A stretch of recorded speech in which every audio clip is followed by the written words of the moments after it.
Welcome to the 6 o'clock Sunday evening playback. It's been a minute since we've been on. We've been busy, but I had to take the time out. First of all, just to say thank you for being a part of our fan club. It's really not a fan club, but we want to always on Sunday evening playback give you something just to take you to the next day, the next minute, the next moment. With me today, I'm elated and excited to have my son in the gospel, Minister Joshua Smith, who's wrestling with this thing about being called to gospel ministry as a millennial, even as a church child and understanding church in the framework and the lens that he understood it and understands it. Now he has to walk in a different light. So, son, talk to me about the call of ministry. How are you dealing with that call? In this season, it's been so different. New obstacles, a lot of rapid changes, but what I've come to learn about ministry is that it just cannot wait.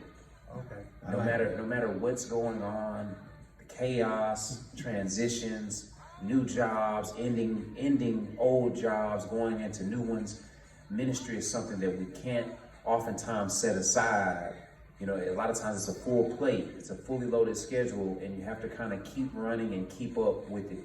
And I'm thankful to God for all these new ways. He's given so many new ways to channel that energy, whether it be via Instagram, Facebook, podcast. I'm working on a podcast now, actually, for my own self.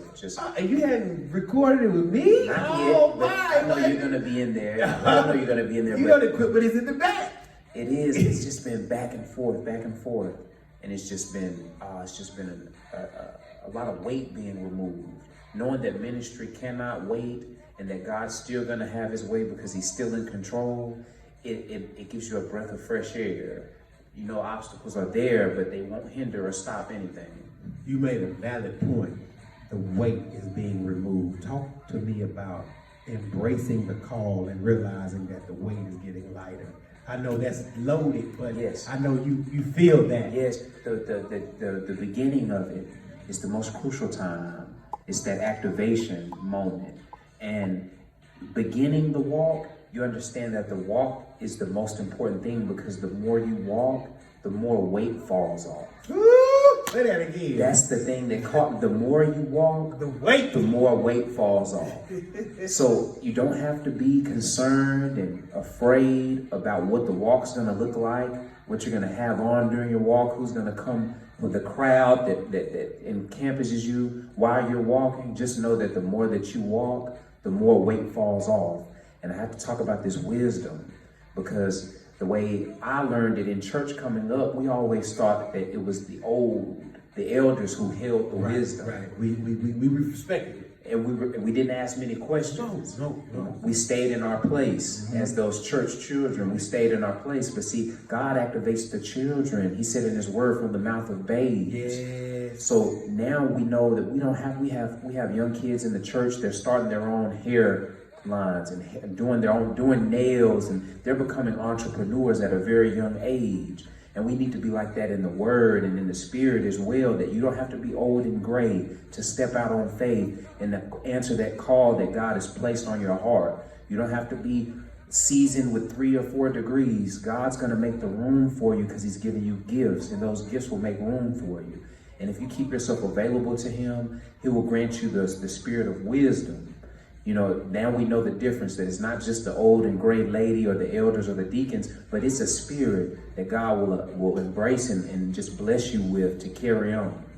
In your walk, and you are watching the weight literally fall off. Feels good, dog. It feels good, doesn't it? Yes, sir. I mean,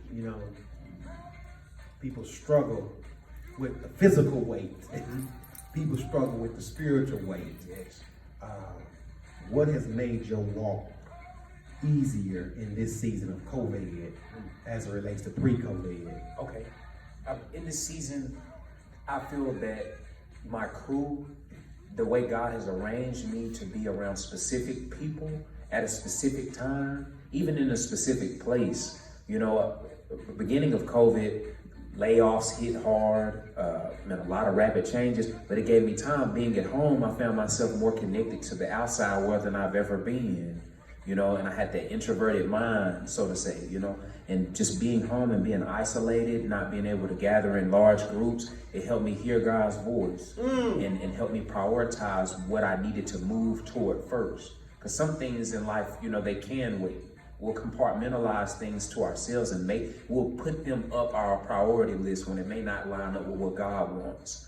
I want a new car, you know, but at the same time, I haven't been without transportation. Right. There's not a place where God sent me that I wasn't able to go. You know, so there are a lot of things that we try to move up our priority list that God says that's not really important right now. It's not. He says, seek ye first the kingdom of God and his righteousness, and all these things will be added. With the subtraction of people, there's added peace. Yes. Yes, sir. New peace. With the subtraction of people, there's added peace. You and I are in the same convoluted space called COVID. Let's just be honest. Yeah. It's a convoluted space. How are you balancing and maintaining a healthy spiritual equilibrium? I hear you. Because a lot of people aren't. I hear you. Even our church family, a lot of people just, they're falling apart. Yeah. Family, friends, loved ones, cousins, bros, brothers in the street, I mean, falling apart, literally, unraveling. So how are you maintaining a healthy equilibrium in the midst of this COVID? For me personally, I can't speak for everyone, but writing helps. I write a great deal. I try to write something new every day.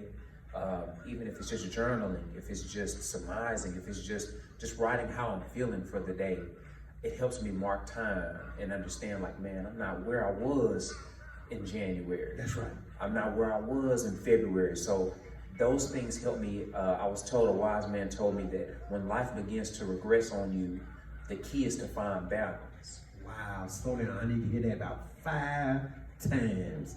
When life begins to regress. Yes, when life begins to regress, and that's the opposite of what you want to do. Moving forward, sometimes life will counteract that, and it'll cause regression. But when life regresses on you, the most important thing to do, turn your face down fast, pray to God, and just ask him for balance. The things that sometimes it takes fundamentals, going back where you started from. You know, doing the things with the sermon again. Yeah, the little joy, the little nuggets, the things that make. I don't care if you have to go outside and climb a tree, ride a bike. Right. You know, it does something to the spirit. It keeps the spirit in, and it renews us. So definitely going back to the things that you may have enjoyed when you were younger, sightseeing. I love to camp. I'm out in nature. I like to take my shoes off and let the grass run through beneath my toes. Right. It's nature teaches us God's first love, how everything is in order, how the rain does the grass, and how the little insects feed off the grass, and the birds come and eat them. And right. It's the just worms and the birds, and the big birds, and you get so much encouragement from that. You need to learn how to mark time, and when life begins to regress, you have to find balance and learn to count. Not like how they taught you 1, 2, 3 in school, but learn how to count your blessings, the things that you meant. Learn how to thank God you had water to wash your face with in the morning. That's how you begin to find balance. You balance yourself out. You know, ups and downs sometimes in life, but we have to try to maintain that balance, and therein peace. There lies our peace with the balance. In this COVID season, and the Lord allowed me to let y'all launch like initially. That was tough for me. You know, as much as I like to go, he said, no, this is a season for them to really mature and just take a bite out of it. It makes you feel handicapped almost. It does. It makes you feel a little handicapped when you know you can run, but people are telling you to sit down. Right. You know Right. you can walk, but people are saying we don't. Hey, you sit still right now. We don't need to be around everyone. So it's a struggle because it goes against our nature. But that's what God is teaching in this season: is to accept what's new, accept what makes you uncomfortable. You know, because through that, God's gonna grow you. There's so much fertilizing that happens in that unknowingness. And then you're faced with something that's brand new. You won't know how to condemn it. You won't know how to say, well, this ain't for me, because it's new. That's right. God makes all things new. That's right. In the book of Lamentations, each new day, each new dawn, and brand new mercies. New every day. Great is thy faithfulness. Coming up in the church, Did you ever see yourself as a preacher, man? I said, no. No, not especially not how you saw it coming up. The conventional with the three-piece suit and the the alligator boots and the Cadillac. Never saw it like that, man. Never saw it. That was you. No, sir. Not you. No, sir. I always loved God. I always felt His love and just being around people that loved Him the way that I do. But I never in my wildest dreams never would have imagined. Not for me. What was your first experience when God said, "Okay, Josh, it's time for you to start really getting to this word, and I'm ready for you to start delivering it"? When you remember your first experience? Really young, we had a minister who was a younger guy by the name of John Haley. Yeah. John Haley, Kendra's older brother, and that's when he first captured me. God says, "You can do this." Okay, because it was you. Yes. You saw a younger person. I saw it in a relatable way to me. Right. And he was concerned about us, not just in church. If you were messing up in school, he had a way of finding out. Okay. He'd come pick you up, take you to a football game, and just make sure that you were okay mentally. Just coming of age, that kind of stuff. I think sometimes with the church, we're so auxiliarized that we miss those individualisms that we need for our children. Some church, they want to do hair. Right. They may not want to go to a 4-year university. Some of them, they want to play basketball. So I think those young ministers, they kept church relatable. Said, "Hey man, you can still do that. You can rock, come in with jeans and still do that."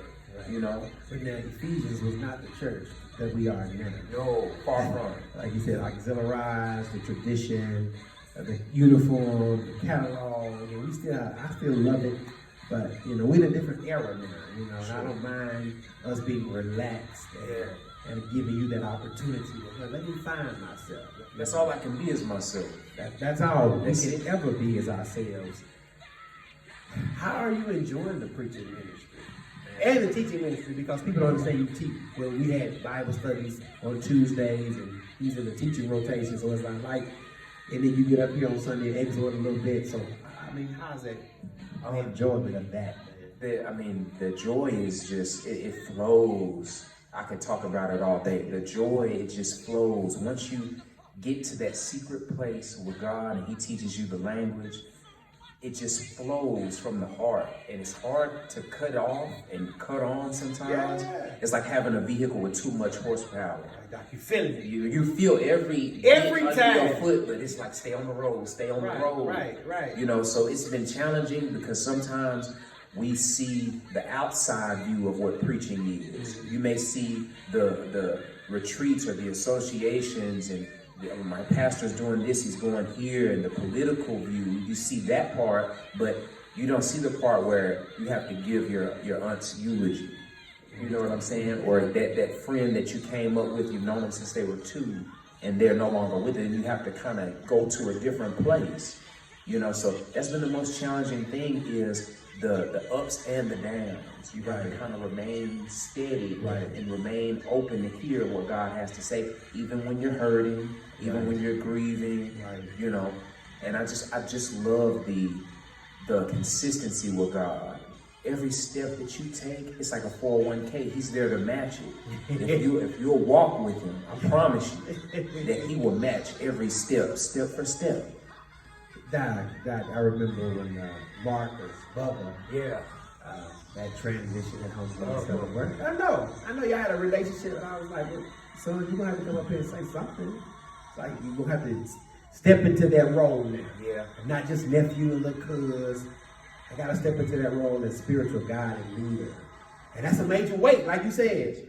I said, wait a minute. I like the pageantry of maybe just saying things here and there, a little Easter speech, but now with this casket here, now with somebody I love, moving mom, parents, sister, cousins, daughters, sister, nieces through this paradigm of grief. And even with, the individual from last year in your peer group. How are you maneuvering in this grieving season? Because we're still in grieving. Yeah, how are you maneuvering? And people need to know how real it is. Yeah. Oh, I tell you, it's a struggle. It's a struggle. But it starts early in the morning. If it's, a lot of times we miss these subtleties that were left for us. If you could start on a good note, if you can command the day, if when that first foot hit the bed off the bed in the morning, if you can say today, God has blessed me with a brand new day, I'm gonna rejoice in this day. Anyhow, even though I'm hurting, even though it's crazy, I'm gonna rejoice in the day anyhow because He made it. I trust in the author. You see what I'm saying? And the finisher, huh? Yes. Yeah, I trust it. Good book, but I'm not worried about the plot. I'm trusting the author. So if I wake up early and I try to command the day, worship music, I have it playing in the background in the bathroom when I'm getting ready. I feel the whole house with it. Any sign of Him, I have the pictures on the wall, scriptures on the wall, and they're constant reminders that I'm not in this alone, that He is with me. He's not going to leave me, not going to forsake me. And it does make things easier bit by bit. In our Bible study courses over the last couple of years, we talked about how do you eat an elephant. One bite at a time. One bite at a time. That's the only way to do it. And grief is an elephant. It's big. It's bigger than you and me. Yes, it is. But if you take it on one bite at a time, God has His perfect work in it. He'll allow time to be your mediator. Time can heal things. Time can also make things worse. It depends on what kind of time you're on. And I just serve a God who's bigger than time. He's outside of it. He's the beginning and the end. So it just helps to remind yourself, keep that music going, keep a song in your heart, because you don't know the battle of the day. You don't know sometimes.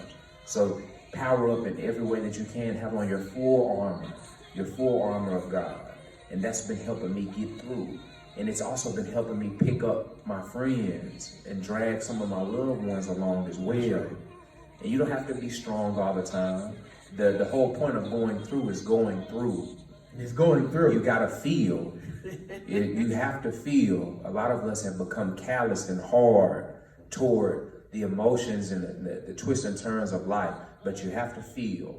It's okay to feel. It's okay to cry. It's okay to reach out and just to tell those, hey man, I'm not okay. Could you sit with me today? Could you walk with me today? Let's go to the park. So those things have helped me. Like I said, the writing has been, for me since day one, my ultimate therapy. If I can write something down, and if it wasn't good, I can just forget. It's on paper. If I ever need to go back to it and see how it's feeling or how I got through, then I'll return. But those things just keeping my vision tunneled to what is God wanting me to move to next. Is it even a time to move? Is it my time to sit still? But God has just been arranging this thing. So that's been the keys for me. That's in this season of COVID, grief and bereavement. These are the things that have been picking me up and keeping me going. God, that's loaded. Hey y'all, we're out of time, but never out of talk. We are grateful that you joined us tonight for Sunday Evening Playback with Minister Joshua Smith. And let's get ready for this podcast. We can actually say this is his first again. Yep. He's been on mine. Hopefully I can get on his. He got the equipment in the back. All the ministers at the house. As a matter of fact, the Lord had already given me a vision as far as shifting the podcast to y'all anyway. The young people have a lot to say. Yeah, but it's time. But y'all, thank y'all for Sunday Evening Playback. It's the E5 Ephesians, Primitive Baptist Church, 1506, 22nd Avenue North, Nashville, Tennessee.